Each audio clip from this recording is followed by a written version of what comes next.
take a sip, just vibe a bit. Pokemon dreams, yeah, we chillin' with it. Catch the flow, let it dip, feel the rhythm. It light so low, got no quit in this vivid trip. Rip and sip, rip and sip. Roll the dice, take a grip. Rip and sip, rip and sip. Good evening, ladies and gentlemen. Welcome to the Rip and Sip podcast. I, as always, am Curio Rich, but I'm joined this evening by not one special guest in Raging Nez, aka the Big Whammer, but we're also joined by someone else. We're going to introduce him in just a second. If you're watching it, you already know. But Dan, how you doing? Good. How are you, Rich? I am tip-top, mate. I've had a busy day, and I did one of those things that old people do, is they get to like 3 o'clock in the afternoon, and then they need a nap. And I thought you were going to say fell down and broke your hip. It's possible. But yeah, I needed a nap. And then 2 hours later, I was like, oh, I've got some cards to clean. So I then rushed to get to here. And now I've made it. So that's the main thing. What about you? Yeah, not catching up on last week's drama, mate. I think we upset a few people. Mentioning no names. Safe Space Sean and Pokey Mad Hef. Hef seems to be going through a anti-Christ Saviour scheme at the moment. He's now shilling a non-scalper Discord. What? Would you believe it? No. Insanity. How can you start a non-scalper Discord when you are the king scalper? Like, it is the most jokes thing I've ever heard. I've been sent it by multiple people. I've got the screenshots are hilarious. Yeah, it's crazy. But yeah, Safe Space Sean. He blocked you, didn't he? I blocked all of us. Blocked all of us. Got very upset. Didn't like the fact that I didn't resort to playground bullying tactics, unlike his followers who decided to call me fat like it's my first day on the internet. And yeah, it was pretty much just like going back to school. It was like being in the Houses of Parliament and watching them all go, meh, honest to God. Absolute jokes. But yeah, another successful pod episode, to be fair. So I think so, mate. I think so. But one of the key things that I think we needed to take from it was the uproar. Is the amount of actual collectors that jumped into the comments to say fair play. I agree. And we didn't actually name anyone. All right. So it's, if you're in a space where you're being called out indirectly, and then you choose to then jump in on that and try and defend yourself, you kind of are incriminating yourself at the same time. So I thought, what better pod to introduce someone that is perhaps the least scalpery person that you can have. And that is... Where can you get all this free information from without a $5.99 subscription, without ripping people off, without some absolute, without some buffoonery? This man. The UK.pokeman. Welcome. I'm glad that was my intro. I was going to say, I'm about to charge $5.99 for my new Discord. Right, cut him off now. Yeah. Producer Aaron, kill him. Pod's gone. No, I appreciate that, guys. Thank you for having me. Very, very excited to be here. It's good to have you. And how's your week been so far? Your weekend? What was it like with the? I actually took a weekend break away from not going to a card show, which was in a weird way therapeutic, but also very, very sad because I absolutely, as you guys know, love going to shows. So, but I just feel like you can't. I literally would spend every Saturday, every Sunday indefinitely at a card show because it just never ever gets old to me. Just love going to them. So it was nice to have a break and do very little. So it was a very nice, relaxing weekend. Thank you. So you weren't all up for Perfect Order, no? It's one of those sets where everyone's calling it a player set, which is awesome. Like, it's got really nice cards in. It has got some nice cards in. I love the Meowth SIR. I think that is a cracking card. The Zygarde, I'm indifferent about. The later generation goes on, the less I love it as much because I am very much Gen 1. But no, there's some good cards in it. I think it's nice. What I will say is it's nice that you can go and get it and still get it in stores. It's still in Smiths. It's still available. It's not a scalp. I don't think it's a scalper set. I think we're going to see it at retail for a long time, which is awesome to actually see in a set. A bit like Journey Together's been, I feel, but even better. So, because I think Journey Together is an unbelievably good set. It was one of the first new generation sets that I've mastered, and I loved it. And for Perfect Order, I think, again, it's a set that a lot of people will try and master because it's easier to get hold of, which is, again, really good for the genuine collector. Yeah, absolutely. I mean, I think that we're starting to see more collectors come back into the hobby again. It almost feels like we're seeing Priz 2.0. We say that quite a lot on the pod, and it feels like we're seeing that again. There's a lot of sort of murmurings in regards to starting how do I master set, all of this sort of stuff, and it feels like we're seeing that again. So we're seeing the enthusiasm back in the hobby, certainly with new collectors. Totally, yeah, I completely agree. Which is so lovely to see. Which is why sometimes you do need, and I don't want to call it a bad set, but you sometimes need a set that isn't as loved so much and hasn't been, there's not one huge special Charizard or Umbreon that, Gengar that need it. You don't need that in every set. Obviously we've got the Rayquaza, we've got the Greninja set coming up in Chaos Rising, and that's where everyone's kind of probably going to go to town again. So it's nice to have a set like this. It really is. For the hobby. I personally think, though, that Chaos Rising is going to be a slightly better version of Perfect Order in terms, it's going to be available everywhere. It's another 2-card set, so people will chase the gold and the Greninja, but I think the rest of the cards are going to be low value. Like, just from the Japanese alone, from the trade-ins I've had, some of the SARs were like £10. Yeah, it's crazy. That's insanity. Yeah, I think that's good. That's good for the hobby, because I know that you, Dan, you've been taking in trades straight away. And sometimes on bigger sets, you see a lot of shops, they won't take trades at the, understandably, because there's so much market fluctuation. But it feels like with this particular set, Perfect Order, which will probably tune in with the likes of Chaos Rising as well, with it being smaller, other than the two top boys, I think that it's going to be pretty consistent, right? You think so? I haven't seen the Gold Zygarde yet, but I've seen one listed locally on Facebook Marketplace, 175 quid. That's the most expensive card from the set, outside of the Gengar promos from America. Yeah, it's it's insane. crazy. Yeah. I was looking at that earlier today, and I'm just like, that, and then the two other of the American exclusive promos are like 180 quid, and I'm like, but the Gengar is a really nice card, but is that going to end up being is the reverse holo going to be a bit like the 151? Yes, you know what I mean, where that's going to end up being the one that everybody wants, which is wild. But I love it. It's a great card, but I'm just saying in general, that is strange, isn't it? Yeah, it really is. I think that at the moment it's a set that is. I would consider it a poor set. Because I'm sat here 15 months into heavy collecting, and I've gone, well, it's not really for me. I managed to get, Pokemon Center, I was lucky. I managed to get the booster box, 2 bundles, a couple of ETBs. As you were saying, Johnny, at the beginning, you're able to get it. I ripped the lot, and I think I managed 1 trainer SIR, so I was like, fuck that shit. I'm not doing any more.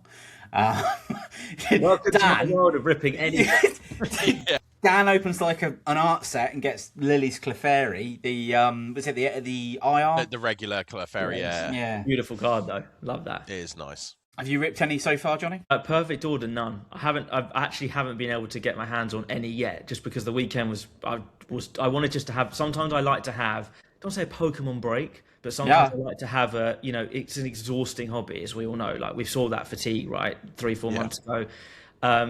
I feel like the last weekend was a bit of mine, so I just wanted to be like, you know what, it's a set that I'll open some of, but it's not a set I'm going to master. And the really difficult part of this is I'd rather buy Ascended Heroes. That is the problem with it. But just getting Ascended Heroes at retail it's impossible. So it's nuts. It's crazy. Even with these staggered releases, I did a post about it the other day. Like, do people like the staggered releases? Do you think it's a good thing, a bad thing? The problem is we're seeing, like, when we sit with Phantasmal Flames and Mega Evolution, they do that 1-2 day drop where there's tons and then nothing. Like, we've seen nothing for Phantasmal Flames whatsoever, apart from in collection boxes. So, and even they're hard to get. Look at First Partner Illustration collection boxes. It's impossible to get. You can't get them. And they're selling at like 45 quid, which is just wild because of the fact that you want to pull the Kanto region. So it's a difficult one, and it's like where you balance the spending money, and again, there you go. So as I said, it's one of those things where it's difficult to balance that of what you want to spend money on as well. But again, sometimes having something freely accessible is more attractive than not. So yeah, that's true. I think one of the things for me is that I keep on shoveling money into Pokemon Center at the moment because I'm conscious that I've got booster bundles for Ascended Heroes, which by the way is coming out in this month's pay, because it's April, isn't it? It's coming out. So we've got that as well, and then you've got eventually apparently Chaos Rising is going to be released. Maybe it'll be this week, and if it's not this week, it's next week, and then just rinse and repeat if that doesn't happen. When is it, Johnny? When is it? Come on. If I had a crystal ball, trust me, I wouldn't tell you. Honestly, I try every single night. It's getting to the point now. It's getting ridiculous. Where it's getting to the point where I'm excited to cancel arrangements during the week to avoid this, and that shouldn't be the case. I should be able to go and enjoy seeing my friends, seeing my family, but not thinking I'm going to cancel. It could come tonight. I just want that done, and then I can get on with my life for 2 more months until the next pre-order comes. Like, this is such a risky pod to be recorded because it could be the last Ascended Heroes drop was a Monday at 7 p.m. and I'm like, oh shit, we've still got 10 minutes. Like, oh no. The other day we did a trade night, and there was security changes because it was the Thursday last week, so it was the security changes day, and it's like, right, be alert everyone. This twat, 4 o'clock comes on, he's like, right, we're supposed to get picked up at 6. He's like, I'm not leaving the house until it's dropped. He's like, I've got wired in internet I had here, that I'm not leaving. notification and I was like, I ain't fucking moving. I empathise with you, Dan. I would have done the same thing. I say, you know what, forget it, I'm not leaving the house. See you later. That's it. I was locked Camping in. I was out. like, I've got 2 fiber internet connections, so I've got 2 different IPs. I need to maximise my chances that I'm not treated like a bastard bot. These botting groups manage to get everything, and then I see so annoying, and you still don't. I still can't get over the fact that I don't have my hand on a Destin Rivals Pokemon Center ETB. It's the one that I just don't have in the last 2 years, and it's and because I got absolutely botted. Like, they thought I was a bot, and every time I went, I got errored. Obviously, since then I've been a little bit more fortunate, but again, still, that first drop, I got in and the checkout didn't work for me. So I got screwed on the very first drop, and it wasn't until they did that like random second drop that I managed to get in for that 30-minute window and got it. And I was like, oh, thank God. Got it.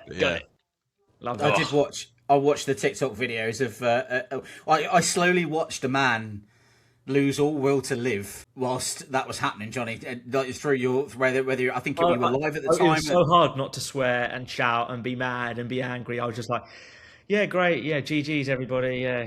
Just that Simpsons moment. This is the exact moment you can see their heart break. Like, yeah, literally. And everyone was like, oh, I feel so bad. You can have one of mine. I'm like, no, don't worry about me. Don't worry about me. No, but I genuinely, like, the one thing I'd never ask for is anything. Like, it's not in my nature. People got it, and I'm just like, no, you keep it. I don't need it. I'll find it. If I have to buy it in years to come and trade it for something, I will. But you got it, so you keep it. That's my mindset every time someone, because I do often, I don't get everything.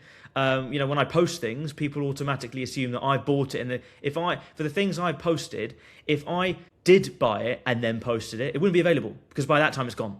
So I do try and always post and then try and grab if I want it, to make it fair for everybody, which I know sounds strange because you think, well, why would you not get it yourself?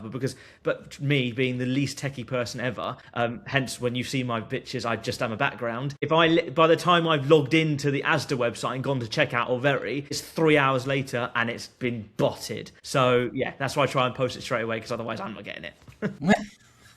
It's the devil of deep blue sea, isn't it? It's choosing which way to go, but I think that it's great that you can provide that. So if we jump into, I've got some questions for you that I've created, which we'll jump into. We'll have how many times am I going to say no comment during this? I don't know. Well, we'll see if Dan's feeling feeling complicated. Should I start with the first question, Rich? That's not technically on your question sheets. Go for it. What do you think of Tottenham? Am I allowed to swear on this podcast? Yeah, of course you are. Shit. What do we think of shit? Tottenham. Thank you. You're welcome. I said to Rich, I was like, if there's one thing I want to say, and it's to a Guna, I have to say that because he doesn't say it. Every Spurs follower is now going to remove me from their follower. I apologise for the 400 Tottenham fans that are going to be very upset with you right now, not knowing that you're a Guna. I know. Sorry. Right, so I think one of the things that I wanted to ask you is we always like to ask our guests, how did they get into Pokemon? What's your origin story? How did you get into this hobby? So it's kind of like it's kind of been three tiers through my life. So I'm in my mid-30s. So again, when it came out, I was the playground, guru. I was trading. We all had every single card. We all had our binders. That's what I used to do. I loved it. I never played. Yu-Gi-Oh was the one I played. I always, yes, that was the one I played, but I traded Pokemon. That was what I always used to do.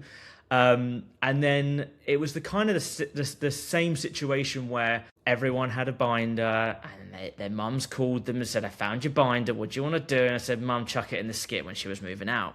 And this is going back probably about 10, 15 years ago. And my cards were battered. I'm not one of the, I was never I had the most amazing first edition. Everyone had a first edition base at Charizard Shadowless. Everyone said they had one, it was one of those things, but mine were battered. So I was like, oh yeah, bin them. But don't get rid of the Yu-Gi-Oh cards. They're going to be worth a fortune in the future, hilariously. Went and traded them last year at the London Card Show for 70 quid. Conversation for another day. Which I actually totally regret. But so I watched Yu-Gi-Oh as a kid. Obviously, and I watched the first Pokemon series. I went to the cinema, for the original one, got the original promo cards, all of that jazz. So that was my kind of first stem of loving Pokemon and playing it. And then, weirdly, I can't remember why. It was Pokemon Go. It was when Pokemon Go came out, 10 years ago? 10 years ago? Yes, 10 years ago, yep. Yeah, 10 years ago, stemmed into it. I then bought a Game Boy, vintage Game Boy for like 30 quid. I then bought Blue, started playing it in the evenings. It just became a bit more of a hook. Having literally just downloaded Fire Red on my Switch, and I've been playing that. I've played 4 hours in the last 36 hours, like literally it's consumed me. So that was kind of my next stem. I played Pokemon Go for ages, and then it kind of just went stale again. And then it was 2 years ago, almost 2 years ago, where it was Deep Pocket Monster, Pat Flynn, started scrolling, For You page, straight up, should I open it, should I keep it sealed? And I was hooked. Every morning, woke up, because obviously time difference is already up there, watched it every morning. And then I started thinking, is Pokemon still like as big as it used to be? Because I loved it as a kid. And then I just went back into it. It was obviously during when you could go to Costco and get Crown Zenith and 151 boxes. Yeah. And of course, I walk past them all the time thinking, no, I don't want to open packs. I just want to get back into Pokemon Go. I want to start playing it. I want to start playing it on, because I quite like gaming. I'm terrible at it, but I like it. So obviously, I then kind of got back into it. And then I realized actually I wanted to start going down the vintage route again, collecting an old base set, doing Team Rock, things like that. And then about 3-4 months went by. I was in New York, and it was around my birthday, so it was October time. And I went to just some card shops, and I just started seeing some amazing cards, and then I was hooked. So this is October 24. And then I was there for about 3 weeks, came back to the UK, and I realised it's impossible to buy things. Like, how can you buy anything? I found it so difficult to find things at retail. And I remember buying 1.5. I still got one of them. I've got a broken sealed above my head, a 151 ETB that I bought. I've got a Celebrations ETB that I bought for 65 quid. Would you believe? Like crazy pricing. At the time, I was like, "Oh, this is amazing!" And I started thinking to myself, "This is a really lovely collector's item. I want to start opening packs." I didn't really care that much about vintage. I was just learning more about modern, and 151 just hooked me in. It was literally pull, line, and sinker. I was like, I've done. And then I started opening 151, and then opening back Crown Zenith, and I got that buzz back, right, that I remembered as a kid, that nostalgia that I loved, and I was like, I'm going to start opening packs again.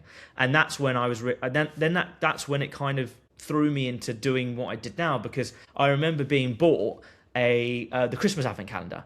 Can't remember who bought it for me. I remember opening, and the reason why I got back into TikTok is I thought, oh, you know what? There's loads of people in the space who do packs and opening. I'm going to start showing people every day's worth of my advent calendar, and then that is. I know you haven't asked this question. I'm digressing massively. I apologise. I do that. No, good. and I literally went into then filming me opening the doors of the days, and then that's when that's from that point I thought I want to start helping people get product. And I want to start basically being a bit more of a, to show that there is actually a nice part of this hobby. Because at the time then, I don't feel like there was a huge amount of scalping, and it was kind of it was the uprise from pre-prismatic, post-surging sparks. It was that little 3-month gap. It was that window. It was that window. 3 months, and just as you said, surging sparks really sparked it. The peaker. All of a sudden, people that's what brought people, sucked them back into the hobby. Realised 151's there, and that was my stem to want to try and help people get products, and that's why I've now fully gone back into it, because I love I just love the nostalgia. That's why I do a lot of, you guys know this, and most of my following know that I'm a vintage guy. I love vintage products. I love seeing old products. I love watching people opening vintage booster boxes and spending $1,000 on it and getting no hits. It's hilarious, and I'm just like, I feel so bad for you. And I'm like, why would you do that? I would never open it. But I think I have literally next to me now a Gym Challenge heavy booster that I bought for about 200 quid a year ago. And I'm always tempted to do it, but because I've mastered it, I don't want to open it. So I keep it, I'm put it in a case. This is the Rip and Sip podcast, Johnny. So, you know. Are you going to give me the £200 back?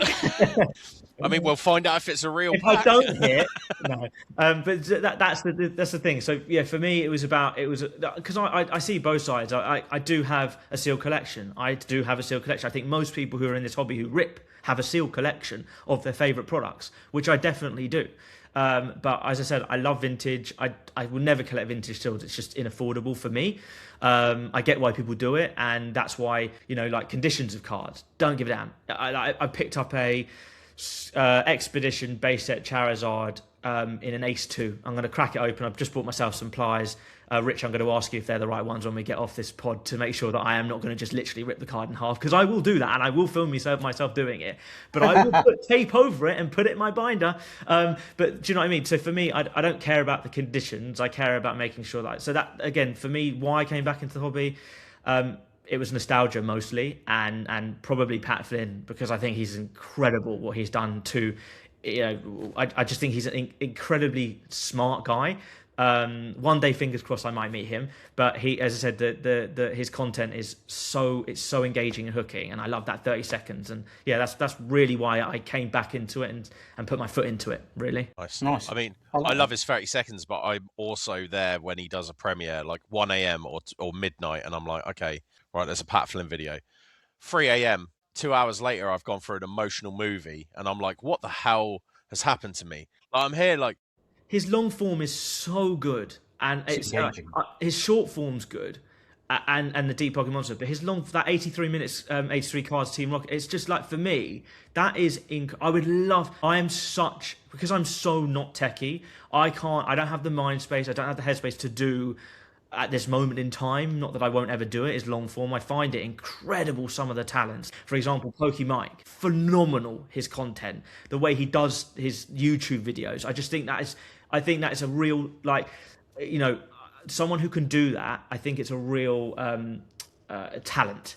And it's just something that I just think to myself, how could I do that? And but as I said, you get hooked into the long form as well. Yeah, I think that the way that the thing is though, whenever Pat goes to card shows, they always feel like they're not busy. How can you turn up to a glass cabinet and go, oh yeah, has this fucker ever been to England? You try and do a challenge there. And go, right, yeah, LCS, we're gonna do a Team Rocket challenge in 83 minutes. VIP tickets, Rich. VIP tickets.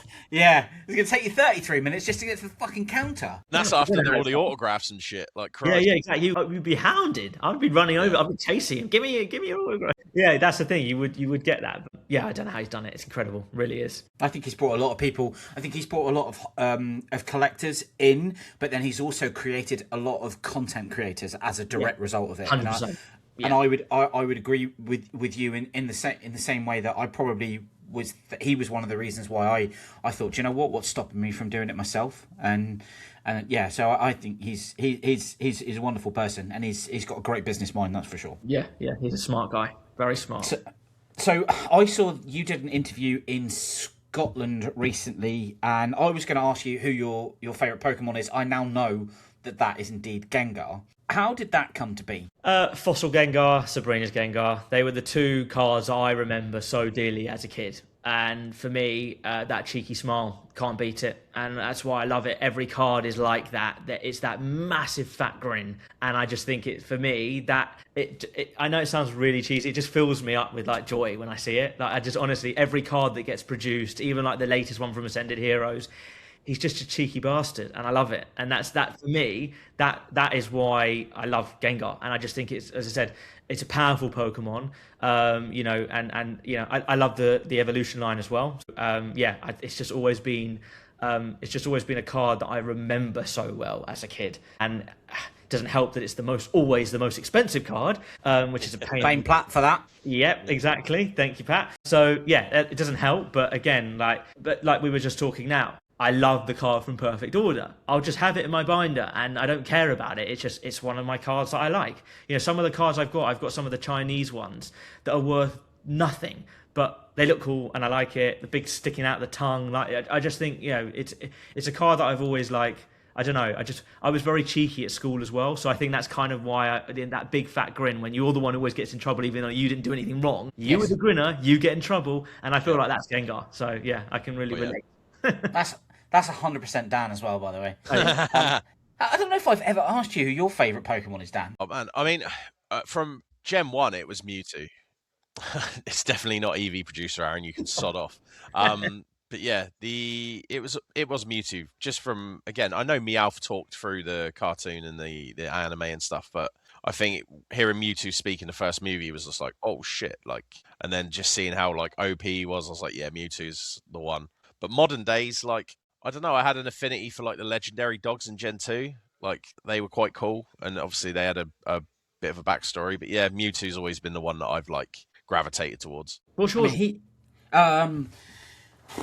So Electabuzz.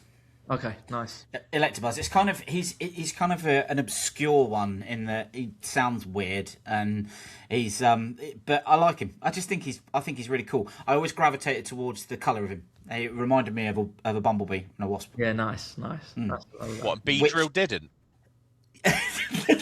What analogy is that? Like, oh yeah, it reminded me of a wasp. There's a fucking wasp Pokemon. Everybody knows that's Big Dick B. Yeah, it's Big Dick B. Free fall shits. That is a very good point, but I didn't get on with Beedrill. There's something about him. I guess it was the yellow was too much like a bloody yellow man. With a pot belly. Oh god. Yeah, you've done me there. Sorry. I was gonna say that it was like kind of like the transfer over from Transformers. Because I love Bumblebee and I love the colour of Bumblebee, but then obviously but I don't. You should have started with that, Rich, before Dan took it. Yeah. Oh, any opportunity. Cheers, Dan. That's all right. I thought it's because you like playing with plugs, because obviously Elekid is a 2-pin, so Electabuzz technically would be a 3. Elekid, I had no. I have bought my first Elekid card from Dragon Frontiers the other day because that one I liked, but. It's only because it was stamped, and I'm an absolute sucker for mid-era stamps at the moment, which just so happens to be everyone else's chase right now. So it's almost like you don't have an original opinion, Rich. I am the consumer. So you mentioned, Johnny, that you enjoy the card shows, and you were up at Scotland recently. Mm-hmm. When you're at these card shows. How do you choose to collect? What are you collecting at the moment? Are you master setting? I'd like to get a feel for where you're at with that. I am very spontaneous with my collecting. Sometimes a card will spike what I'm collecting. So for example, Celebrations, I'm 2 cards away from proper master setting. The McDonald's promos, the whole shebang, the gold cards. And it sparked from me getting I saw a really good deal. I think it was like 25 of the McDonald's promos, literally half of them that you need to get. And they were like £3 for all of them. And I was like, oh, that's good. I've basically done half the set, not realising that most of the other cards are like £500. So that, yeah, unfortunately, that is usually the cheap thing that sparks me. So then, but I always like having I'm always thinking of the next thing. And there are a couple of ideas that I'm going to bring to Insta which I may not share about now. Or maybe I will. But yeah, there's a couple of ideas I'm thinking of at the moment. That like, for example, like I think like the one you're doing, Rich, is insane. Like in both ways, like amazing, and also you're insane for doing that. It's the monster decks, right? That's it. Like, that's incredible, and I can't wait to see that journey. So for me, I think Gym Challenge was amazing for me, finishing that. Although I like having things in binders, and I have 6 or 7 that I got really good deals on that are in slabs. But I don't want to break the slabs because they're like PSA 8s and they're really well graded. And I'm just like, I can't justify doing that because it just literally just drops the price of it immediately. If it was a 5 or a 4, I wouldn't care because it's the same as raw, decent condition. Yeah, I think it's just random cards. At the moment, I am just trying to finish celebrations with those last couple cards. I need the actual solid gold Charizard and gold. Of course it Pika. Yeah. So yeah, the base set one. So once I've got those 2, I'm done. And then I'm kind of thinking maybe going down like a Pikachu's. I'm trying to get every single base set original face of Pika. I managed to get an amazing Red Cheeks first edition for like 60 quid. It's like 200-300 quid card.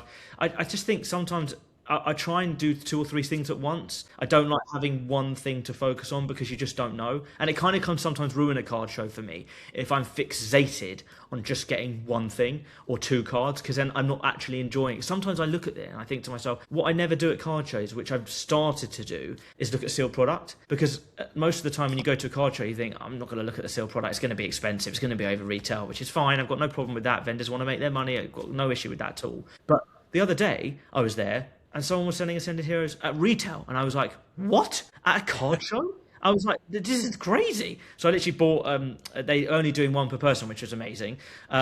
So bought a couple things, opened it, got no hit, standard. But the reality is, for me, it sometimes it's just spontaneous. That's why I just love going to shows, love meeting new people. I love meeting the vendors there. There's so many lovely vendors out there. Which, massive shout out to like so many of them out there that are just top people. There are some that aren't, but you'll get that in any hobby. There's some people that aren't nice people. There's some people who are wonderful. As I said, you get that with everywhere you go in anything you do. It's not Pokemon, it's just life. But yeah, I think the main thing that kind of whenever I go to collect something, as I said, master setting. So 100 million% I will be master setting 30th anniversary as and when it comes. I don't care what it looks like. It's just because I just know I'm going to want it, as most people are. But again, it's just dependent purely on how I feel on the day, I suppose, sometimes. But again, I always like having something to try and collect. Yeah, I think I'm with you on the more than one thing, and especially at card shows. I went in once upon a time and went, right, I need these cards. I've got a list of 10 cards, and it was militant, and I was like, right, I'm going to walk the floor several times. I couldn't find what I wanted, and then all of a sudden, several hours had passed, and I was just really frustrated. And I think that has now shifted, and I'm looking at it in a different way. I'm a little bit apprehensive about going to LCS because it's a big event. And but I know I've got to put my big boy pants on and just try and enjoy it, and I'll have Dan with me, so I'll hold his hand. We can link it through. I'll have one on one hand and one on the other. Yeah, for sure. I'm wearing my stab-proof vest, that's for sure. Yeah, I would do if I was you. Right, the body armor on and the helmet. Yeah, full blown. SWAT team, Dan. That's it, right? Yeah. It's been a mad 15 months, right?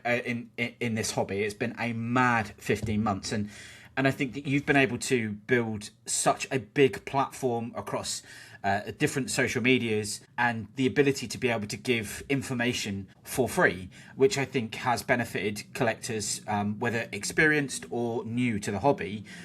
But you've also, unfortunately, you've going to have the scalpers that are going to be all over that as well. And what we are really interested to learn is, how do you balance running with the hare and the hounds? It's very difficult. I'll be honest. I know 100% people follow. There are people who do follow me who scout to Kingdom Come. I'm not going to deny that. I know for a fact we all do. Everyone knows it. There'll be people who follow Pat Flynn as his scalpers, right? You just naturally, you guys will have scout. There's always going to be people who are in that. It doesn't matter even if the hobby wasn't, was in a bad or a good state, right? It doesn't make a difference. I do 95% of the time, I do get people. The one thing I always ask for when I send any news, send me your hits. And people know me. You don't send me your hits of the 40 products you've got. You send me the hits of what you've opened. and I'm very stern on that. It's why I say I want to see the cards you've opened. To be honest, I don't want to know that you've got 50 products. Even if you're going to open them all, I don't want to know that you've cleared a shelf. I don't like it. I've made it abundantly clear always through my social media channels. I don't like it. It frustrates me. I've never done it. I never will do it. I've been to places where I could quite easily do it. Would I? No. And I know fundamentally people think, oh, well, if I don't do it, someone else will. If everyone had that attitude, there would never be any product, which is why we are in that position we're in now, especially with, you probably have noticed, I don't talk about individual stores at all anymore. I haven't for months, because I don't want to say, go to the Waitrose in Milton Keynes and go take millions of products. I'm very, very against that. Me posting about Costco, who have 30,000 products, or Smiths, who have 10,000 products, is very different, because it's going to be everywhere. Right? It's a non-avoidable. But specifically targeting stores is something that I veered away from for a long time for that exact reason. So, as I said, it's very difficult. I think the majority of people who do follow me are not actually scalpers, I would probably say, and maybe they do because they don't reach out to me. I do get a lot of DMs and I try to reply. Sometimes it's not that easy. If there's a Pokemon Center drop, I will be absolutely inundated, but on a normal day I try to DM and reply to every single person I can, even if it's just a love heart, right? And I've acknowledged them, because someone sent me a hit, I want to see it, and oh, that's amazing, I love that, double tap, right? And it's not because I'm not reading and I don't care and I could just be AI doing it. I actually do engage with everyone I try to. And I think a lot of people know that about me, and they know that I don't do scalpy things. They know that I don't promote scalping in any which way, and therefore they don't send me things, and that's, they're cool. Because as I said, very rarely will I get sent any more. Here's a ton of product. What do you think? Because I'll just say, I've had it before. I had one 3 or 4 months ago, and I said, I assume that's for 15 or 20 of your mates who are massive Pokemon collectors, and then they don't reply to me. So I will be facetious back. But again, it happens, and it's something that we can't ever avoid. It doesn't matter if the hobby has a massive dip in a couple of years' time; it's always going to be there. I just think people have to take the mindset of someone else. If someone else isn't going to do it, I'm going to do it, and that's a big problem. Even if you're not a scalper and you're a genuine collector, because the reality is, I could quite easily go, well, I'm going to take everything from Morrison's and then just give them out to my followers. But then that's not fair, because once someone doesn't follow me, hundreds of thousands of people who don't follow me. It's not fair on them that they don't get the opportunity to getting things in the wild, which is why I like Perfect Order, because it's on the shelf and people aren't just nabbing 15 things. Yeah. Again, it's a way up. It is very difficult at times, especially in the last last 6 months, because I do get regularly. I'll give you an example. I was going to share this on socials, but I'm happy to share it today. So, prime example, I actually received a message from somebody saying that there was... So Brent Cross is a large shopping centre. I don't know if you heard of it. It's like near London. And saying, there's tons of ascended ETBs at Phoenix. My sister regularly shops in Brent Cross. So I called her and I said, I don't suppose you're in Brent Cross. I really want one of these ETBs. And she's with my 2 nieces. So she said, I'll go there in 10 minutes. Went there 10 minutes later. Bear in mind, it's now been plugged over Discords and it's probably everywhere. She said, I've been there. There's like 15 people waiting in the queue and there's nothing in this. It's all gone. It's all gone. It's all gone. And then she spoke I said, do me a favour. Ask the person at the till, who did they sell it to? 5 guys walked in, hoodies, walked out, took the whole lot. And I'm just like, I'm going to say this, for fuck's sake. And like, for me, I'm just like, even for me to try and grab something, right, it's even impossible. That's what I'm so anti. And I said, thank you very much to the guy. It's very kind of him to send it to me, because I might have actually got something from that.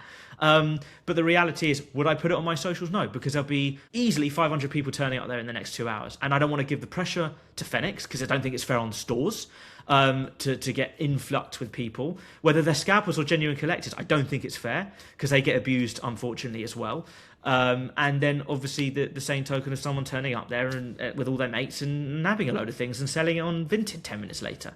And it's frustrating. So it is very difficult, really is. And it's always for like, 15, 20 quid profit? Something stupid. Yeah. I mean, Ascend is unfortunately not now. But yeah, as I said, like even for Perfect Order, there's, you can get an ETB Pokemon Center one for 15 quid. I just think to myself, what's the point? Don't need to do it. Why ruin a hobby? You don't need to. And it is frustrating. But the individual store thing is something I very much don't agree with. No, I think that's fair. I've seen it in experience that it's happened a couple of times, and the people that are left, the store owners, especially if it's an independent, they just get absolutely hammered, and then it's the local people around that suffer because there's no stock anymore.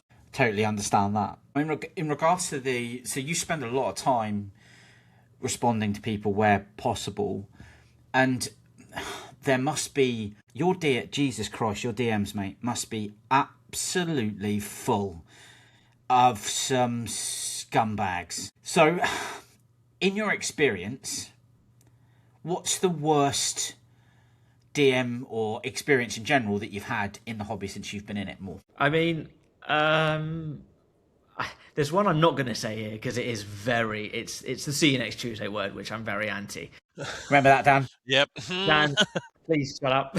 Don't say it. Don't spell it out. People can spell. I mean, someone said to me 4 or 5 months ago, if I see you at a card show, I'm going to stab you. That was hilarious. Wow. Why? I had no idea, because I posted something and it had gone. I think, funnily enough, I actually think there's the dog, sorry, in the background. I actually think I don't get a lot of hate. I don't, which I'm very fortunate about, because the reality is I think people genuinely see that I don't scalp, I love the hobby, and I want to try and help people.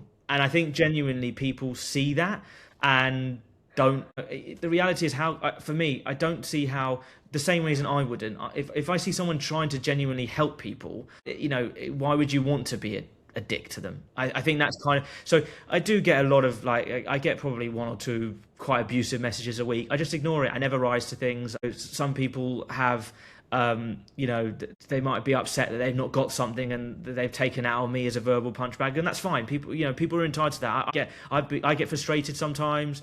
Would I say something horrific to somebody that I don't know? No, but that's sometimes how people take out their behaviours, which is absolutely fine. So I try my best to not get wrapped up into it. And as I said, I do get sometimes a lot of itchy comments and not particularly friendly comments, but you get that in anything you do. If you're in some form of limelight, it doesn't matter if you've got 10 following or 100,000 followers, you're always going to get someone say something negative, and you're always going to get kind of a troll-like behavior, because you get that on social media. Some of the things I read on other people's posts that are just like even football things that I'm looking at with Arsenal fans, my God.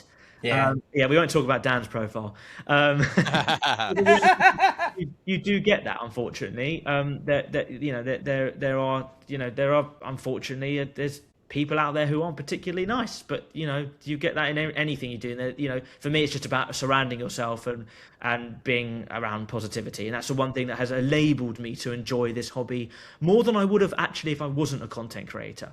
If I didn't do content, if I was just a guy who collected, I would hate it more, I'll be honest. I prefer being where I am because I see the good and I like it. I can surround myself with people like you guys, amazing vendors that I want to surround myself. So I have the ability, I'm very lucky to, like you guys, have the ability to surround yourself with more positivity than negativity. And again, that's when the positivity outweighs the negativity. I love that. And I think that's one of the things that obviously we were kind of exposed to last week, where, however it's worded in the on the videos that we put out, the responses. Dan always puts forward a very well balanced argument, whether people like it or they don't like it. It's an opinion, but there's a lot of facts involved in there as well. And when people result to just name calling and just being horrible in general, that's where it's just kind of like, we're all human beings at the end of the day, and we can behave in this hobby in the correct manner. But then I suppose when some people don't have that, that thought process to do that, it becomes a bit disappointing. But one thing I always say that I've always been taught, and this is thankful to my mum: sticks and stones may break my bones, but words will never hurt me. And that is something that will always reminisce in me. So people can say whatever they want to you, but the reality is, doesn't matter. Water off a duck's back. That's the way how you take it. It's how you think. And it's just sometimes, and I do get frustrated with some of the things that get sent to me, and I think to myself, you know what, maybe I should reply and say, why'd you have to say that? But there's just no point. Sometimes it's just not worth doing. You don't need to rise above it and walk away.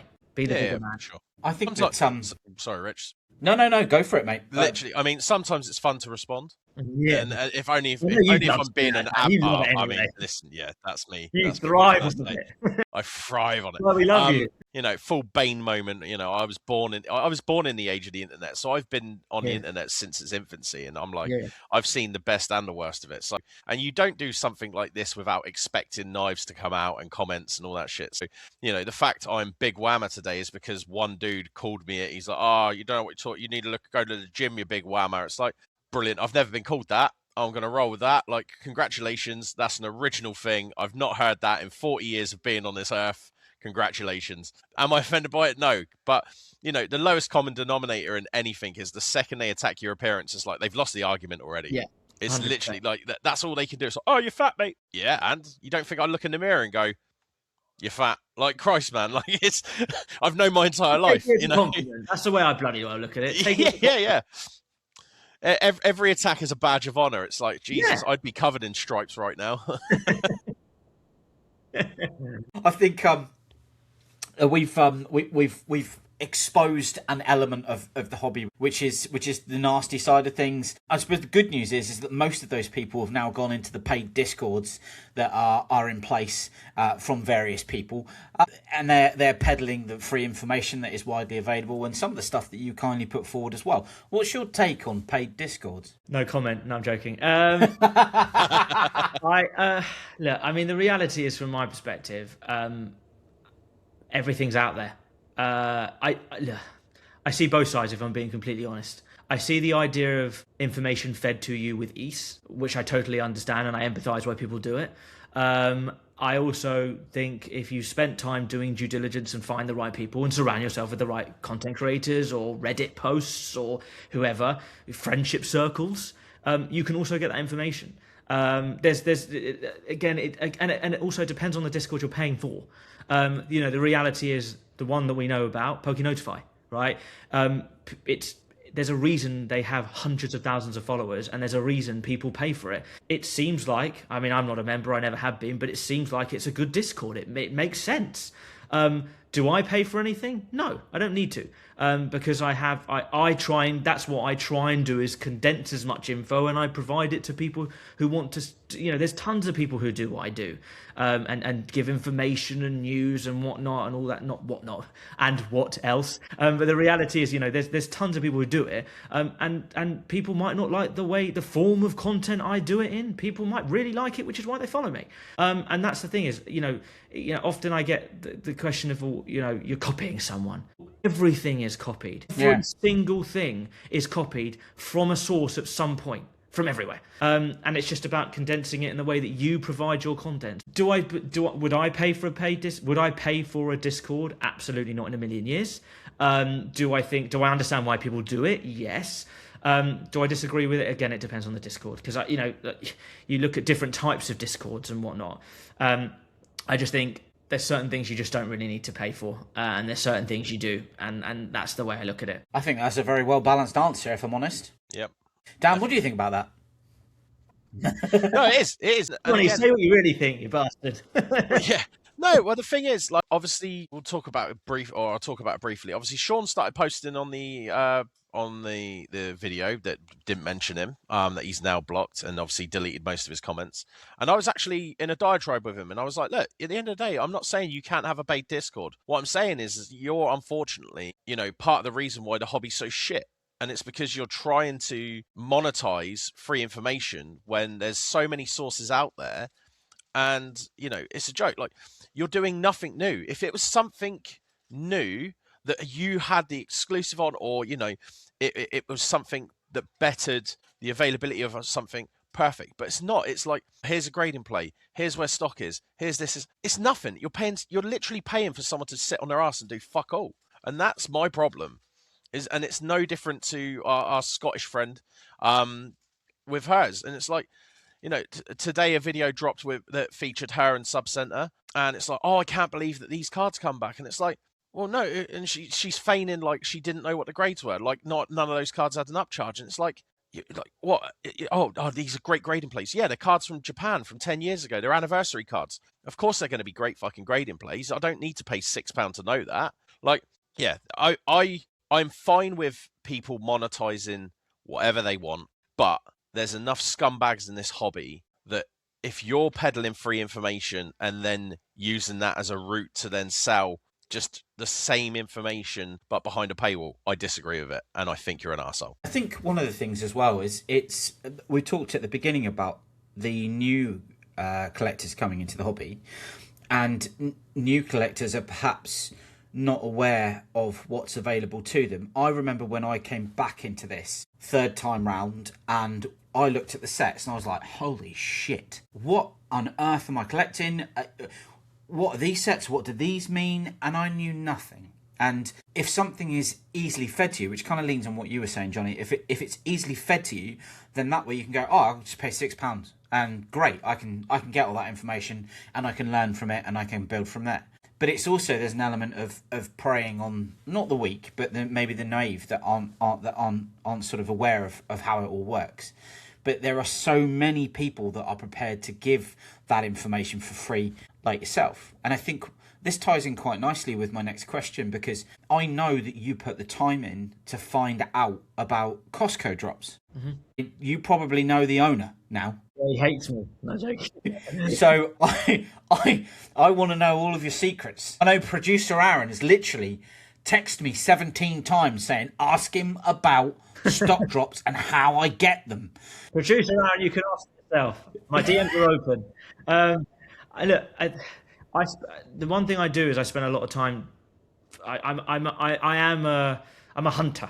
Like, when I go to card shows, when I post what I do for the stores I do for on my Instagram, which is why no one else tends to post the same things I do, because I go hunting for it. It's very similar to Costco. Look, there is an element of relationships. It's very much not what you know, it's who you know. That's life.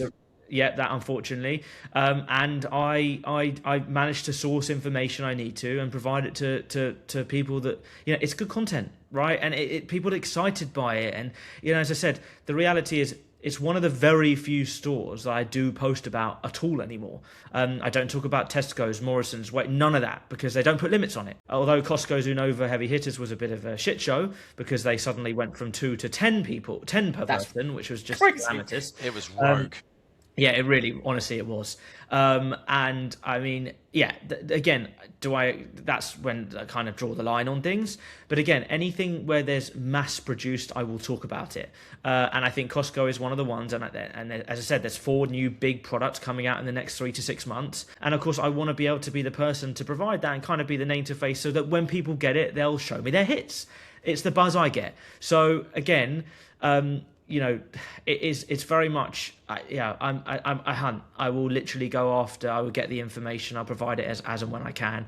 The one thing I really dislike at times is when people say, for example, I know that there's a UPC coming in the next 6 months to a year that's dropping. Well, yeah, that's quite likely. The Zard UPC is going to come. There's certain content that is a bit bogusy. I've seen a few things that put, for example, I don't know who's put this out there, but I had about the Aura Sphere Mega ETB. So about 50 people messaged me yesterday saying the Prismatic ETB is coming back to Sports Direct or game in 6 months, in the next 6 to 9 weeks or something. Well, yes, there's a likelihood that's probably going to happen, but the reality is no one actually knows. And the fact is, no one knows until, for me, I only post when I see it. So if I see something and I see evidence that I think is good enough, I won't post. I don't want to say it's clickbait, but it kind of is, posting for the sake of it, because as I said, I can tell you right now, there's going to be 20 amazing products coming out in Costco in the next 10 years.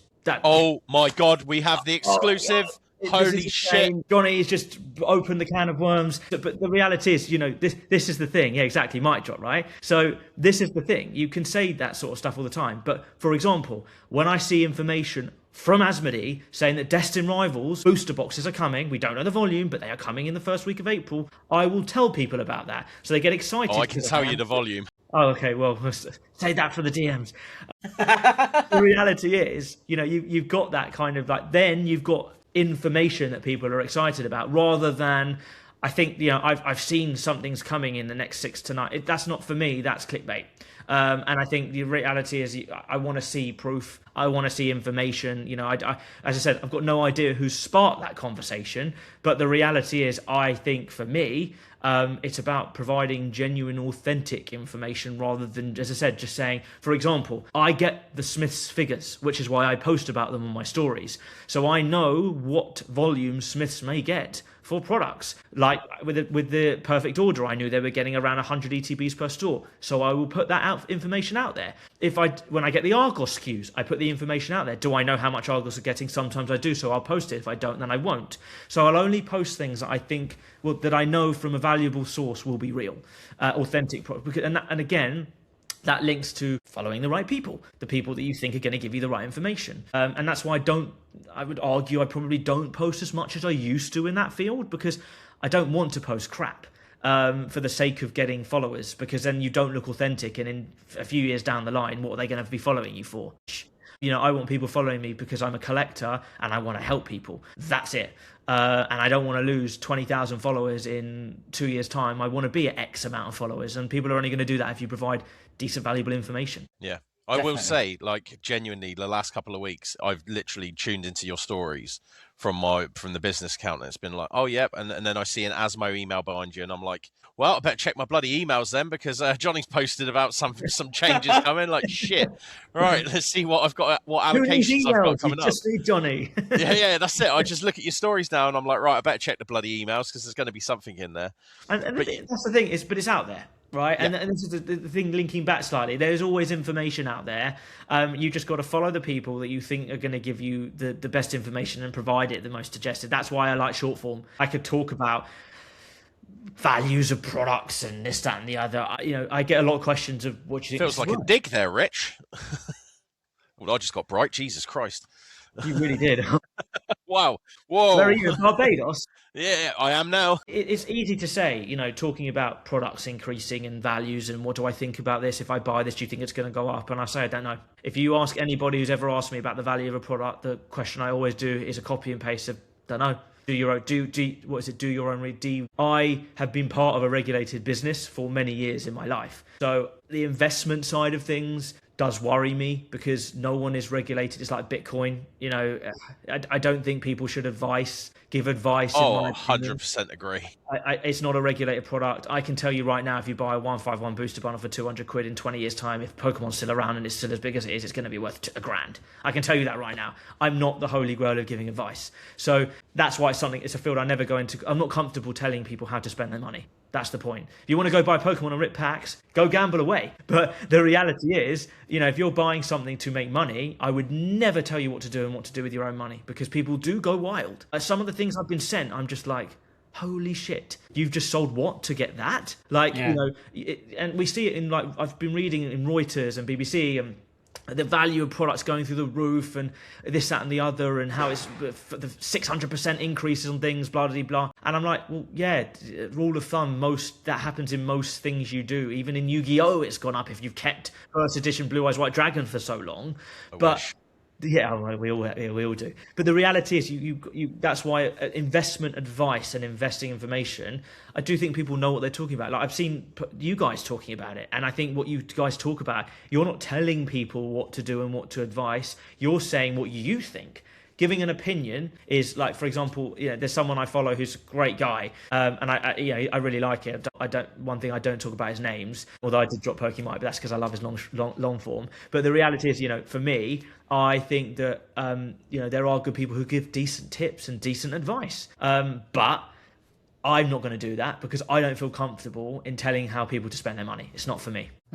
Yeah, no, I think that's fair. I think that you do have to do your own research, and you have to. And this is where the get rich quick scheme, which we sort of alluded to last week, the Ponzi scheme, everything else.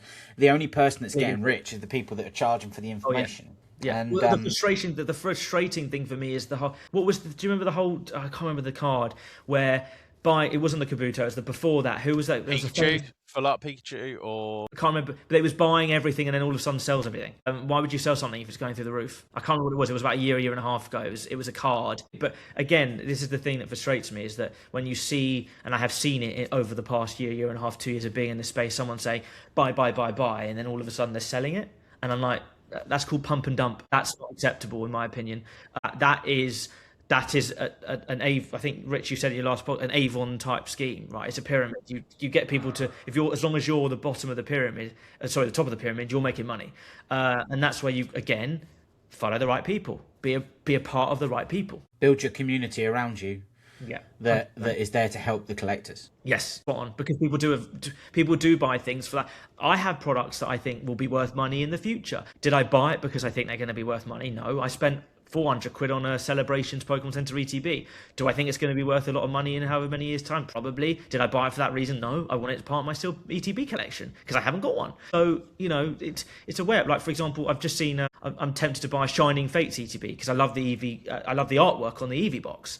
They're 80, 90 quid. Is it going to be worth $1,000 in 25 years' time? Yeah, probably. Mine would be in the sunlight and battered by then, no doubt. But the reality is, you've got to look at that and think, well, I'm buying it because I like the look of it. So again, it's that constant way up. Just buy what you like. Buy what you like. Spot on. You can't lose when you buy what you like. 100%. I think so, and I think that's one of the things that I took from that. I actually had a chat with someone. I was like, shall I buy some One Piece? I had a full scalp moment. I'm not gonna lie. I'll buy a box, and will it be worth X in the future? And the reality is it probably will be, because it's a relatively early TCG. It's going to go through several anniversaries, and it probably will increase. And I thought, well, if I hold that box for a while, then it could be worth X. And I thought, Jesus Christ, it's the velocity of your investment is not going to be worth it for one box. You need so many more. And then I went, right, I'm just going to fucking open it, and I did. So, and I got nothing. And then I went, do you know what? That's why you should collect what you love and buy what you love, because if you're holding it because you love it, then it's great. And that's like, and that is why when you do have the what is it, investor bros, I think people call this. I do see it. I see why people do it. I do see it because you see people's collections from however many years. Is the guy name the guy is the PSA Charizards from years ago? Oh, King Gary. Fuck. Yeah, like in hindsight is a bloody wonderful thing. My God. But the reality is, who on earth would have thought giving it to a grading company to get tens would be worth hundreds of thousands of pounds? Nobody. Let's be honest, he didn't either. The famous Pawn Stars episode where he's like, oh yeah, I want to sell these, and it was like they weren't even worth $1 million at the time. No. Mad. This is the thing that's crazy about the hobby, is that but I think you both have hit the nail on the head. Collect what you love. It doesn't matter if it's sealed. It doesn't matter if it's not sealed, if it's battered, if it's binded, whatever. Collect what you love, because that's why you are in the Pokemon space or TCG. Yes, absolutely. So when it comes to collecting, we have to buy through a Pokemon company. Mm-hmm. You've had a love and hate relationship with Pokemon company. You've touched on that with the Destined Rivals ETB. What do you think they do well, and what do you think they could improve on? Controversially, I would like a raffle system. Yes. Like Japan, Amazon and Japan, like Amazon UK. I think what they've done is brilliant, and I've probably got 3 things of Amazon in the last year. Nothing. And none of them have been particularly products I've been desperate for, like a UPC or anything like that.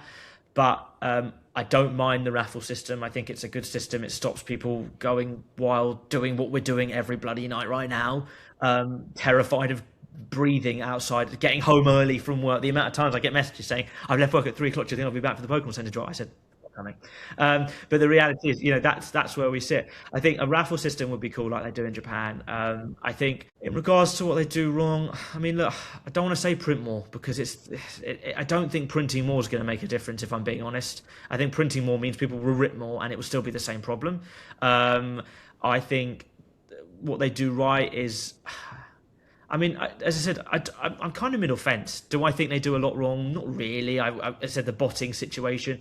The problem is, there is such sophistication in tech now that it is like, why do they care? This is the problem when you go into going back slightly and talking about it in a bit of a different way. Why does someone who works at Ryman's give a damn if you go and buy, when they don't give a shit about Pokemon, why do they care if you go and buy 15 things? They don't. They're there to sell you products. They're a sales assistant. Who cares? And the reality is Pokemon are there to sell a product. How much they care about scalping, I don't know. Your guess is as good as mine. One day maybe I'll find out and I'll speak to the CEO in Japan. But the reality is we don't know. But that's the hardest thing is people. But the problem is it's like, do eBay do much about it? We've seen people selling pre-orders for Chaos Rising already on eBay. Yeah. And I just think, that is mad. Do eBay really care? No. So this is the problem. Like, we care because we love Pokemon and we love the hobby and the collection. But the powers that be, it's like it's always a difficult one. Like the whole Smith debacle with ripping the ETBs, and a couple of managers were saying, well, we want to do it because we are in the hobby. And Smith head office saying, absolutely not. We're not breaking those seals. Do I agree? Do I disagree? I'm always on. I'm a bit of a fence sitter, if I'm honest. Sometimes I just don't know. I never know if there's a right or wrong answer. I am very much a no comment if you put me in a police station. So the reality is with you, especially with you, Dan. The reality is you just don't know. So do Pokemon do the right thing? I think the reality is I don't think they do a lot wrong. I just think I'd like to see a raffle system and I'd like to see them do more about bots. But the reality is, whatever you do, whatever firewall they come up with, someone's going to come up with something better, and that's the problem. No, I agree, and I mean, I definitely agree with the raffle system. I think they need to look at how Japan does it, and obviously the difficulty is that Pokemon product in Japan is all in-house. Yes, English product is obviously so. As a bit of insight, obviously the first wave product is always shipped from the US. So the initial launch boxes for I'm writing this down for one of my short forms. Yeah. So literally, it's always first wave US, and then reprints will come from the Netherlands facility. Reality is that for Pokemon Center especially, they could go print to order on every set. Like they literally could just be like, right, okay, we're opening pre-orders up. You put your email address in, and you tell us how many you want, and that's how many you're getting. And if your credit card bounces, you're banned from the site. Like literally, it's very much you tell us how much you want and you'll get it. And then they know, right, okay, we've got 20 million, Pokemon Center ETBs. Will there be a dip or will there be a resale market? Possibly, but at the same time, if they then go, oh, we've printed 20 million Pokemon Center ETBs, does the market then react and go, oh shit, there's actually quite a lot of those? And this is where I'm at sort of with Perfect Order. As a business, I did a post and I was like, I will buy every Pokemon Center Perfect Order ETB at 80 quid. All right. So I was like, and the market at the time on eBay was 80 to 85 quid. The amount of people that brought them in and was like, do you know something that I don't? And I'm like, no, but history tells me that any Pokemon Center product under 100 quid is a buying opportunity. And I will just let them rot. Don't care. And future me will be like, cool, thank you very much. But as I've seen with Rebel Clash as the outlayer, and as I was told by someone else, that is one of the most underprinted sets. It's a trash set, but that ETB for the longest time was like 150 quid, 200 because it was the most underprinted set. And I think with all of the cancellations that have happened and people just going, don't want it. This may not, the Pokemon company might turn around and go, well, we're not doing another print run. Again, it's pure speculation. I'm not flashing lights. Literally like Skyridge 2.0, but just not a good set. Just not a good set. But the amount of people I completely agree. There's always people that want one of every Pokemon Center ETBs, and they're the same people now going, oh, I've got to. I don't actually want it. Yeah, just get rid of the other one, get a bit of cash, don't need it, or return it. Yeah, you're 100% right. It's a good way of thinking about it, to be fair. But as you said, rule of thumb, it will always be the same case. Trad Fable, prime example, was on the Pokemon Center website for months. Yes. And I was saying, I remember posting about it, saying, it's not a bad set. There's some really nice cards in there. And people were literally taking the piss, saying, you're an idiot, you don't know what you're talking about. And I'm like, okay. And now all of a sudden, the packs are 6, 7, 8 quid a pack. Because it's actually not a hideous set. It's just a small set. But again, there's not been a huge amount of print run, so it's going to end up being potentially a valuable set, but who knows? So Paldean Fates was the same. Yeah. There was a situation at the previous business that I was at where we ordered some Paldean Fates ETBs off a TikTok shop, and literally they turn up, and there's a mixture of normal and Pokemon Center ETBs in there. And we're like, what the hell? And this is, again, pre-boom, so that it's like, oh, okay, they're like 70 quid, 80 quid ETBs. It's like, but they've just thrown them in there because, again, like, no one cared about that set. But now, I mean, yeah, that's a monster. But yeah, like, at the time, so much stuff sat. And I mean, 151 UPCs, another prime set, Fusion Strike booster boxes. So many opportunities that people, again, pre-boom, no one cared about it. No, it's the boom and the chase card in the set is what people are now looking at, and that's the problem with the investment side, because that's what people are looking at. They're looking at what's the best chase card, and what's the best chase card, and that's why people don't like Perfect Order, because really, like, the Meowth is probably going to end up being the most valuable card in that set for people, what people want, in my opinion. But again, is that one of the trademarks? Is it a Pika? Is it a Zard? No. So it's give or take. But again, as you said, same with Rebel Clash, because Rebel Clash has got the Zard in it, hasn't it? Rebel, no. Oh God, right now it's VMAX Zard, I thought. Possibly. Whilst he's looking it up, I think that kind of leans into Journey Together as well, because if you look at the chase is a weak card in Lily's Clefairy.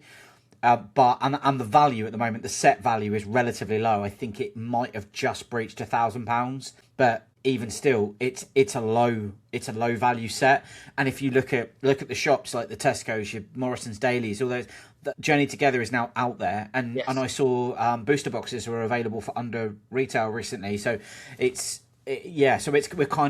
seeing that. I mean, you might see people then just start to snap them all up, because I think that is. I will always say I like Journey Together because it has some, like, Articuno is such a beautiful card. Cheap card as well. Zoroark, like, these are really nice cards. As I said, it just perplexes me with Journey Together. But again, there's probably been a lot to print. There's been a lot printed, yes, and that's why it's still available everywhere, and that's still why I'm posting it now at retail. I think 160, 165 a box, which I think is, if you want to open packs, it's a bloody nice set to open. I would personally choose that over Perfect Order, in my opinion. But again, if I'm paying $150 for a booster box, I'd rather buy Journey Together. But maybe because, again, I'd mastered the set and it was a bigger set and I liked it, and there's some really nice cards.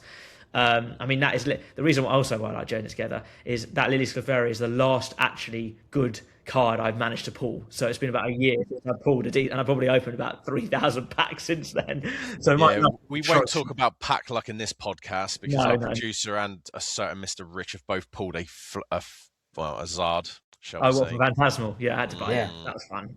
Yeah, did well with that. That's my biggest pull to date. It's a banger. It's a great card. So lovely. I can't believe people were degrading that set, to be honest. Yeah, that rebounded as well, didn't it? Yeah. Because we saw that tank, and to think the cards available at the time, and now all of a sudden they've rebounded quite well. I know the gold hasn't as much, but the main SIR that's doing well. Such a nice card. Like, it is so, honestly, and that carries the set. It doesn't matter if there's every other card was rubbish in it, which it's not. It completely carries it, in my opinion. I love it. I think it's such a good card. And I just think, I actually was at a card show about 4 or 5 weeks ago, and I saw a Korean one, and it was 90 quid. And I was like, why did I not buy it? I was like, so stupid, because I love the artwork and because it doesn't have the writing over Charmander's head. I was like, why did you not buy it, you idiot? And it's now like 250.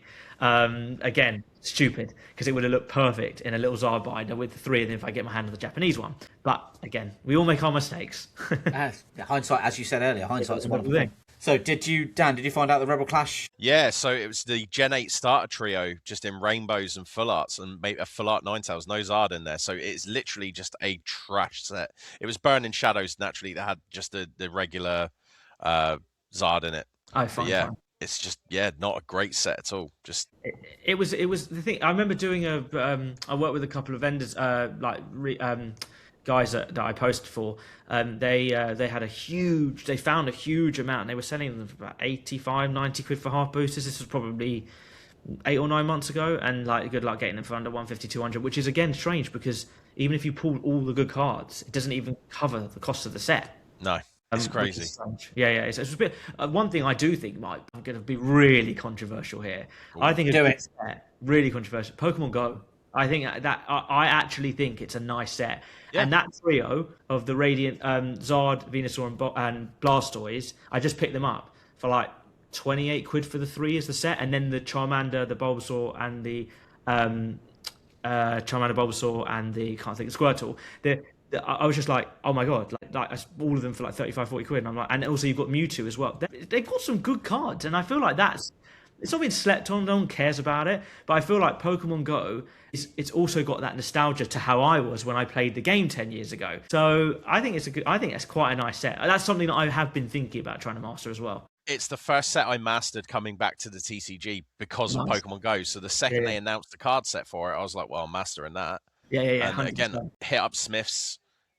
Product was on the shelves, no one cared, and I was like, yep, sweet. Went in and bought every new product. There's still so much at retail now. Yeah. Like I posted about something today, the Dragonite V box or whatever it is, 50 quid retail, and they're like 80, 90 quid. That went in seconds. But again, like even like I've seen like the Chansey, like the Blissey box for 25 quid. And I'm thinking to myself, maybe I'm just going to open a couple of packs because anything at retail is good now. Oh yeah, 100%. Yeah, but I don't know. I did. I got 3 tins from one of my favourite shops, which I won't disclose. But I managed to get 3 tins and pulled the Radiant Blastoise, and I absolutely love that. And it's great cards. I think they're great little cards. I think I think those 3 are really, really lovely cards. I just think again retail. And I just think anything at retail is nice these days. And that's why I said that. So you kind of get almost like that vintagey sort of feel having Pokemon Go, which is why I quite like it. Anyway, everyone will probably laugh at that for this. No. Well, it was in Pokemon Center for God knows how long, wasn't it? It only went out sort of tail end of last year, I think. Yeah, 100%. The poster collection, I think, was on it for ages. I think it's literally just mini tins left now. Like everything else is gone. It's crazy. I know. Oh God, the world we live in, eh? So I mentioned on the pod last week that we may be looking at an impending bubble. Yes. And if that bubble were to burst after 30th anniversary, which I'll hang my hat on to say I think that that's very possible. If Pokemon died tomorrow, where do you think you'd go with your content? Would you stay within Pokemon, or do you think that you'd go across maybe to another TCG? I would die with Pokemon. The first reason is I am the UK.pokeman, so it'd be ridiculously stupid for me to go into anything else. That's a very good point. Yeah, so I've kind of shot myself in the foot anyway. No, I'm joking. But the reality is for me, I love Pokemon, so it's not going to change.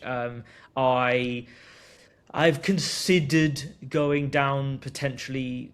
Again, because I'm not techie, it makes it a bit difficult for me because I'd love to do like I don't know if you saw my story. Obviously, I've mentioned earlier Fire Red to talk about the game and do like in commentary. Because again, I'm a bit of a layman when it comes to these sort of things. I don't really remember it that well. I'm really crap at the game. I think it'd be quite nice to like do that and play. So I think the reality is from Pokemon perspective, I don't like the only other TCG I absolutely do love is Yu-Gi-Oh. But again, that's for me. It's a personal thing for me. I don't know enough about it. I know quite a bit about Pokemon. I know a lot about Gen 1, Gen 2. Even the later gens, I proclaim I don't know a huge amount about them because I am the master of Gen 1. I know everything about. I could probably almost sing the song, but I won't do it now.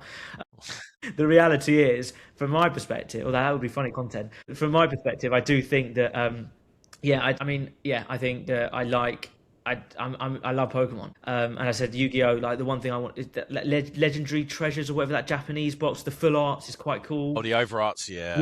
But like, if for example, I went and bought stupidly got done in on Whatnot Standard about 6 months ago. I don't know if you saw me looking for SpongeBob the Tops cards. Oh God, I love SpongeBob.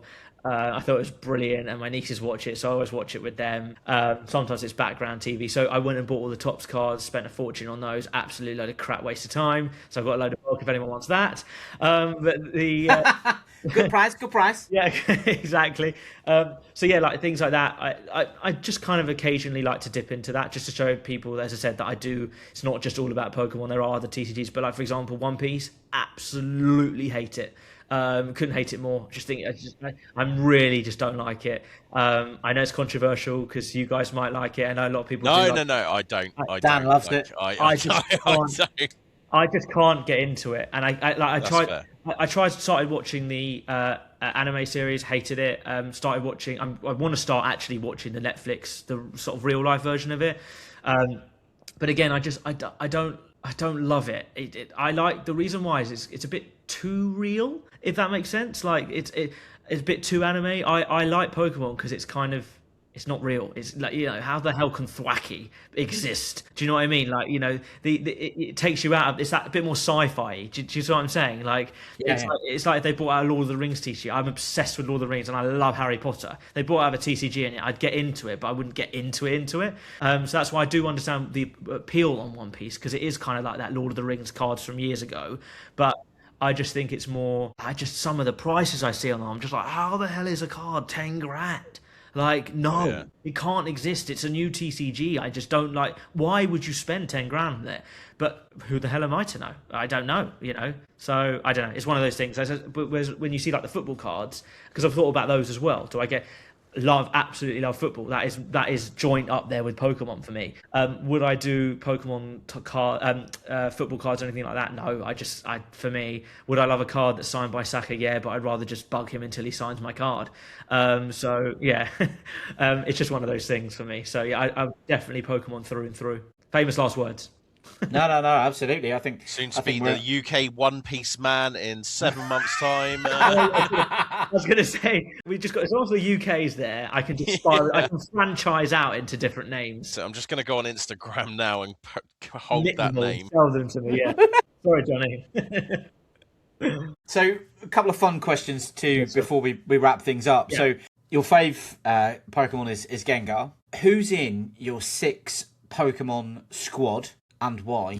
So I'm not going to count them as the same. I'm going to count them as separates. Diglett, Dugtrio. I love Diglett and Dugtrio, and that is something that is going to, you'll see what I'm doing next in my short form, a little thing for that. I just think the cards that they create are just so weird and wacky. Like the Expedition one, the base set is so weird. I've literally got it next to me now. So I love the Dugtrio, Diglett, like the evolution. I just think it's so weird, but it's cool. So those two definitely would be in my team with Gengar. Oddish as well. And the reason for that is my hair sticks up like Oddish. So that's why I do love a bit of Oddish. Nice. So that's kind of, again, a bit of me. And then randomly Mankey. I quite like Mankey as a Pokemon. I can relate. Yeah, I just no comment on that. The reality is, yeah, Mankey, again, cheeky, naughty, that kind of, as I said, that Gengar kind of vibe. But I just, yeah, it's a naughty Pokemon. So that would probably be my team of 6. Oh no, sorry, there's one more. I'm gonna go really mainstream just because you have to. Pikachu. So yeah, for me, can't beat a Pika. I think now, because I'm kind of collecting more Pikas as time goes on. Again, I just think that what they do with the artwork and stuff with Pikachu's is incredible. Some of the type of cards you can get, I love. So yeah, I tend to not like. It's more the vintage Pikachu cards that I absolutely love.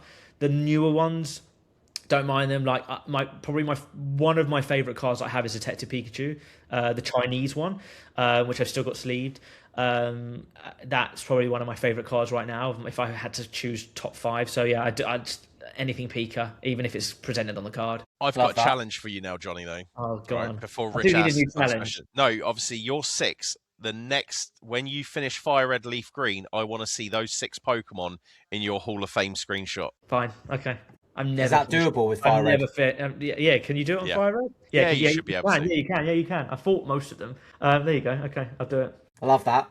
Fine. Dan, do you want to play this game? Gen 1 only? Gen 1 only. Oh god. I smashed the game with Bulbasaur, so it would be Venusaur would be in there, Mewtwo, probably Zapdos. Primeape? Again, obvious reasons for that one. Gloom, because again, he was a bastard poison type, and the amount of times I went to the bloody Pokemon centers in those games because of Gloom poisoning me pissed me off. And Electrode, again, self-destruct. You meet a Voltorb or Electrode trying to catch him, and it's like self-destruct. Bang, see you later. So yeah, that would be my 6. My 6. I've got the trio that I think that you can't separate, which is Electabuzz, Scyther, and Magma. Nice. I love those 3. There's just something about them. Gloom was another one. I love Gloom. I'm just doing it because of the ones I like. I don't play the games. I've been told that I need to play. We exposed him the other day, Johnny, by finding out he's never played the games. Oh, wow. One game I played Pokemon Go. Your life is gone. This is why. But what I was going to say, sorry, Rich, you finished. But I was going to talk about Pokepedia because it's something that I'm scared to get into. because I genuinely think my life would just be Pokepedia. Oh, it's Animal Yeah. Crossing, but Pokemon. I mean, if we were Have in you guys another played it? lockdown, mate, we'd be fucked. Yeah, I literally like. Have you guys played it? No, for that We- reason. We've got a channel in my Discord which they've got it and they enjoy it. They love it. So yeah. I'm always sore, and I'll go to Fire Red first and see if my addiction goes, and it has. So I'm like, then I can't download Pokepedia. I won't do anything else. That's the problem. Is that they're not having enough hours in the day. No, literally. What was your last one, Rich? So two more. So we said the 3, then Gloom. I would also go with Raichu and Gyarados for a bit of balance. Nice, love that. So that would be the squad. Although Nice. there's loads of honourable mentions, isn't there? Gen 1 for me is the only generation. I'll allow some from 2 and 3. But Gen 1, everything else after that just seems to, in my opinion, get progressively shitter.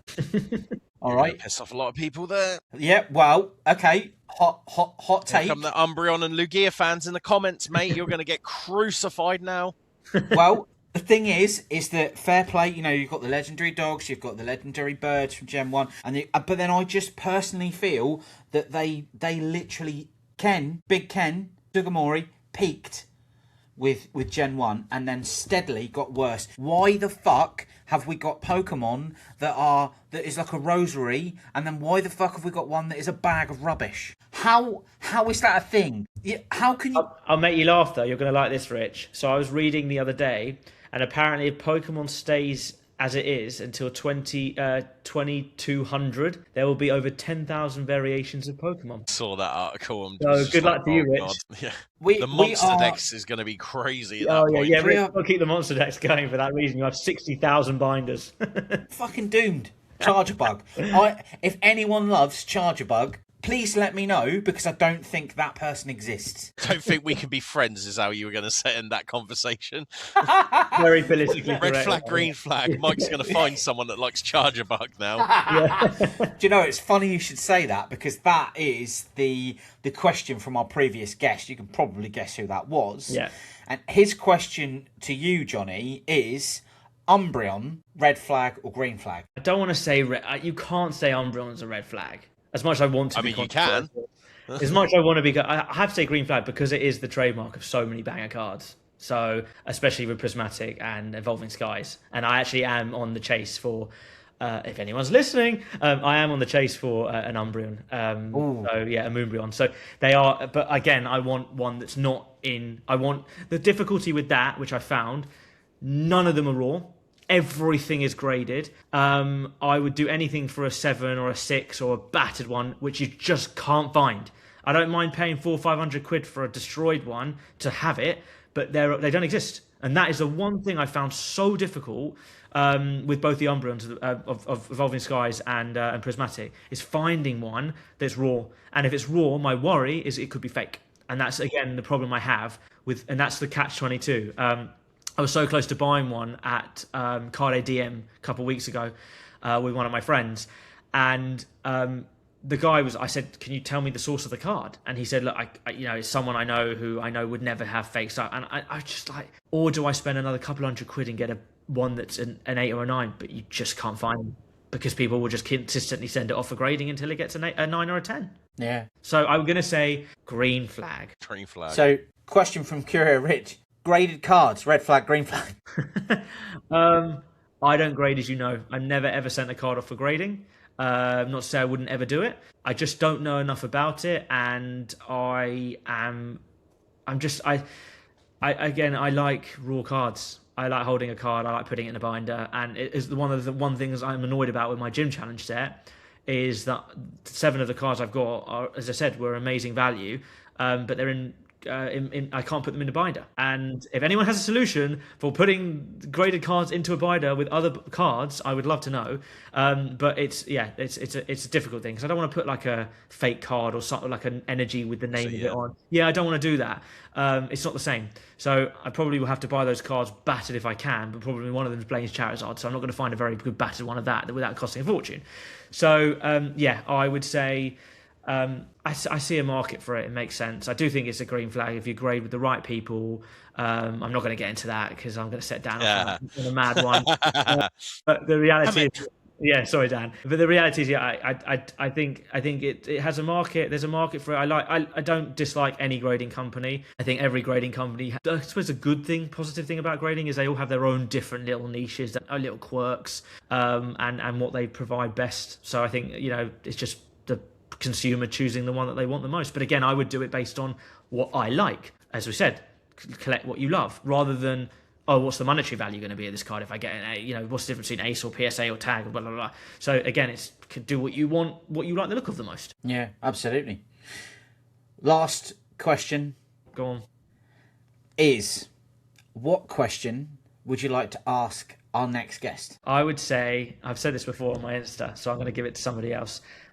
Remove one card or one Pokemon from the Pokedex. What would it be? Who would it be? And why? I'm just going to answer that again like I did last time, and it's Eevee, just to really rub salt in the wounds again. And, I need another week of death threats in the DM, so, let's just keep that train rolling.